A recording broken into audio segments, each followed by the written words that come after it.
What up, YouTube, my friend? But I do get asked about starting out with magic. I kind of want to show how simple it is to do it. You know, you kind of get so comfortable just having your machines and stuff to do things, but it's not that bad.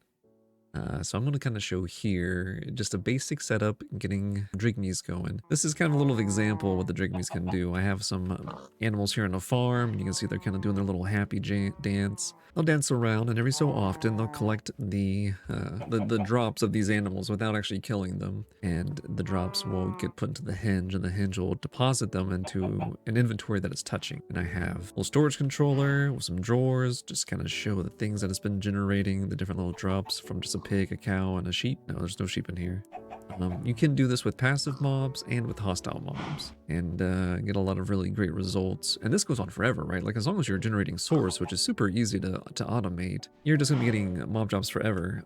Just show what's going on. So the Drygmies. These are the Drygmies. They look like little bearded dwarf dudes with antlers on their head. You can find these tokens inside of chests. If not, there are little Wilden dens. Whenever you're out exploring, it'll be a hill. It'll have some arc wood kind of coming out of the top of it. If you go inside, there's usually, I think, like 3 treasure chests and a mix of different kind of Wilden. Whatever, you'll see it. You'll know what I mean. I don't know how to do all this creative stuff, dude. If you have a horn, spike, or a wing from the Wilden, you can use them to trade the Drygmies. And the Drygmies will give you a little token. And then you're gonna get started on Ars Nouveau. And I know it looks like a lot of things, but trust me, it's very basic, very simple. I'll even show you, I have a chest. I think this one maybe. So this is the bare, basic, down at the bottom things that you're going to need, right? The very top of the tree, or is it the bottom of the tree? Down in the roots. This is the root material you need to get started. Okay? It's not bad. And this is still a rough estimate. If you can get more, go for more. But you'll get it, right? You're going to go around. That's all the mods 10. You're going to go around and collect everything. One of the earlier things you'll make is a source jar. You will need source to keep these creatures going, keep those Drygmies going. The imbuement chamber, this is what you use to convert materials by using source. The earlier materials, even though they show that they need source on them, don't actually need source, and I'll go over that in a bit. Some source stone, you can definitely find this in some chests as well.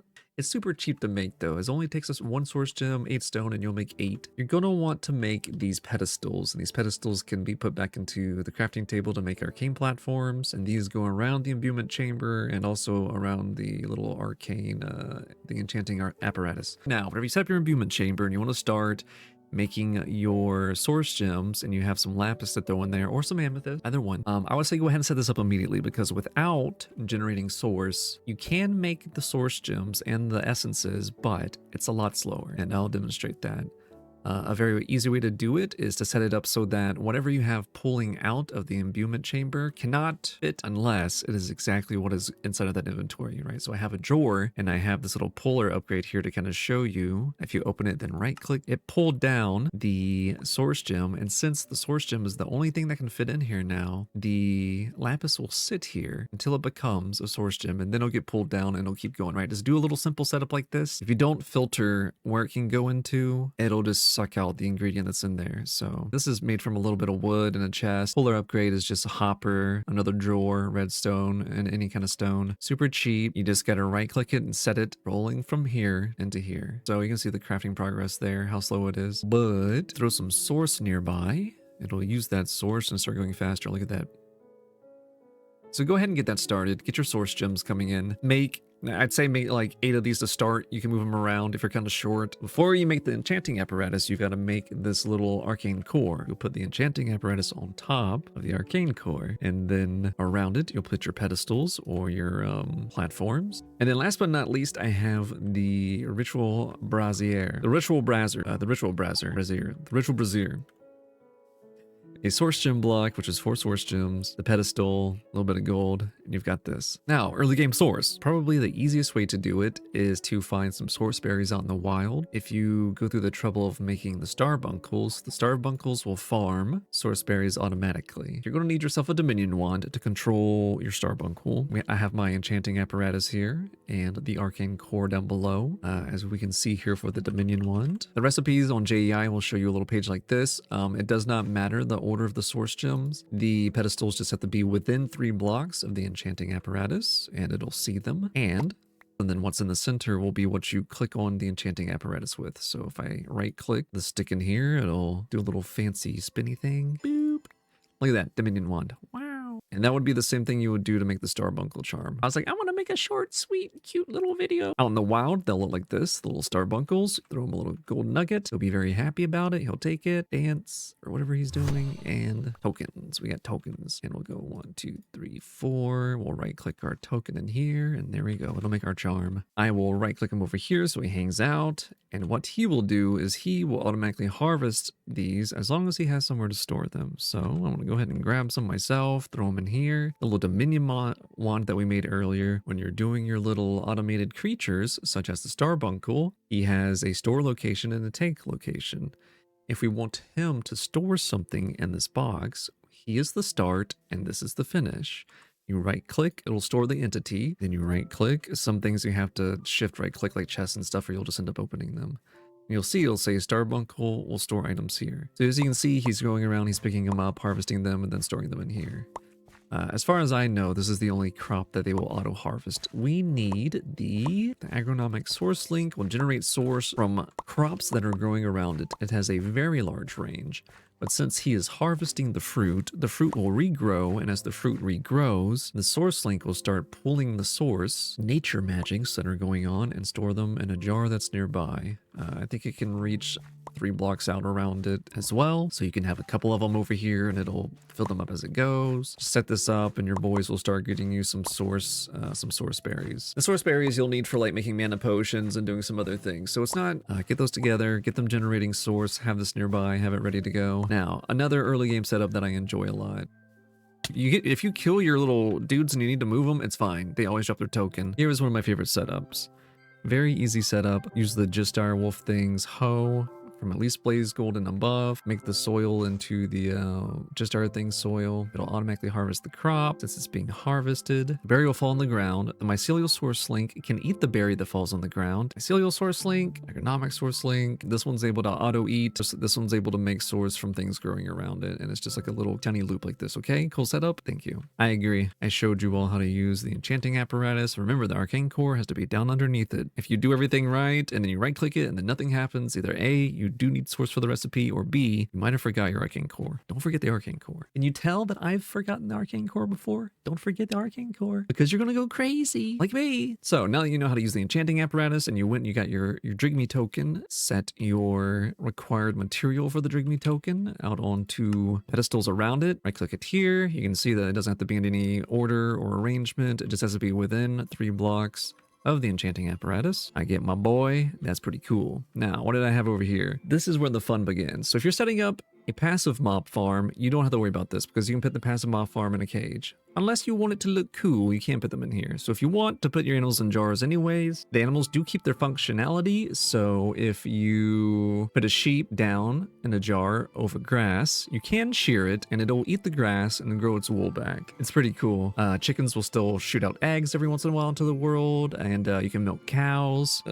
Pigs are only good for eating, so we know how that goes. So you're gonna need, I think I went over the ritual altar earlier. I did right at the end of this. So get yourself a ritual altar. You need to make containment jars. This is a tablet of containment. This is what you need to activate the ritual. But whenever you're ready, right click it with an open hand and it'll start the ritual in a spot. Some things are going to need source. First tick of the ritual does not, but every consecutive use afterwards will need more source to keep it going. And you can set it up in a spot and keep it there forever. But let me go over making the essence with you. You will set the items that are needed for the recipe. So this is the manipulation essence, right? Button, clock, redstone, manipulation, a source gem in the middle that will go inside of the imbuement chamber itself. The cool thing is that these items are not consumed. So you can throw some source gems in a container, have it pump the source gems into here, and then have, you know, a similar setup here. So here I do also have a puller upgrade ready. I will right click right there. So now, as you can see, it pulled the essence down. I will open up my pipe so it starts pulling down the source gem. The source gem will sit here. And these also do not need source. They can craft. It's just very, very slow without source. You already have your little garden going, and you have, you can put this near your garden, or you have your source being generated. So you can see now the source is being drained from the jar, it's converting it. These are not being consumed. It'll change it and then you get sucked into here. So build your tablet of containment and you're ready to go. Find a nice little spot where you can kind of lock things up. Stick our ritual containment in there. Click it and it's running. Oh, damn it. Oh, damn it. Oh, fuck.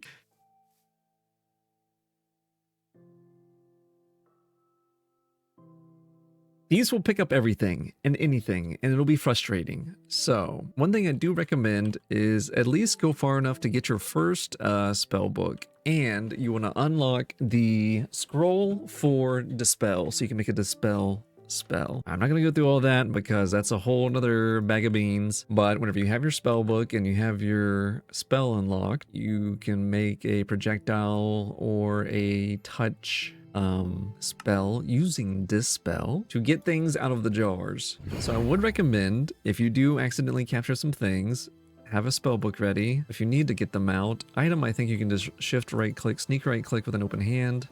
But for animals, you can't shift right click them out. So what you have to do is use Dispel. Sit over here, and I shoot a Dispel at it, pops them out, and I can say, get the heck out of here. There are a bunch of little silly things that can get in your jar. An annoying thing can be that you're trying to break your jar, and then you don't grab it fast enough, and then it gets put into here, and you're like, oh man, this is so annoying. But you can kind of just shift right click, grab it back out. Not a big deal. Creatures, you have to go throw them out. Bats will fly into them all the time. And another thing is those damn vengeance spirits from Evilcraft. Please, can we make those things not spawn unless you are wearing the ring or you have the gem torch around or something? I cannot tell you how many times my jars have sucked up a damn vengeance spirit, and I've had no clue why it's not sucking up the current monster, because you can't see it, right? You can't see it. If you don't have the glasses or anything on, you can't see the vengeance spirit. So this will suck up vengeance spirits, and you'll be sitting here like, huh, I have empty jars and it's not grabbing the monster. I don't understand. There's probably stupid vengeance spirits in your jars. So annoying, and I hate it so much. So go up to them, double check them. You'd probably say vengeance spirit, and you'd be like, oh man,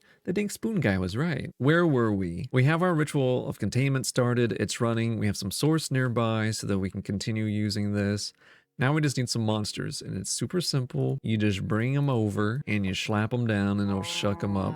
So now I have a cow. I can get some milk from that cow if I wanted. Look at that right there. Yes, you might want like a blaze spawner, blaze farm. Do it all we got. I don't even know what this is. I haven't even seen that guy before. We got mushroom creepers. We got some ravagers. The more diverse, the more frequent these things will work. Most bosses will give you little XP shards instead of their drops. Some things are nerfed like that. Some things aren't. And I'll go over that another episode. I have other episodes of this to kind of show you the things that you can get and set up as a farm. What you need to do to get the farm started is get a mossy cobblestone. And all the mods 10, there's a bajillion different ways to make it, find it, push it, pull it, slap it. You get you some mossy cobblestone, you right click it with your Drygmy charm, and it will do some fancy schmancy things here. You are going to want a chest or some kind of storage next to it. He ain't doing anything right now because he ain't got no jars, but let's give him some mobs to work on. He's happy and he's dancing. The more diversity there are in the mob types, the more quickly he will gather material and he'll work. He'll be very, very happy. You can stick more than one Drygmy on these. Is there a limit? I don't know. Do I want to find out? But yeah, look how quickly they're farming all these things off of them. We're getting some Echo Shard. Okay, this is not real. Don't pay attention to this. I picked the wrong...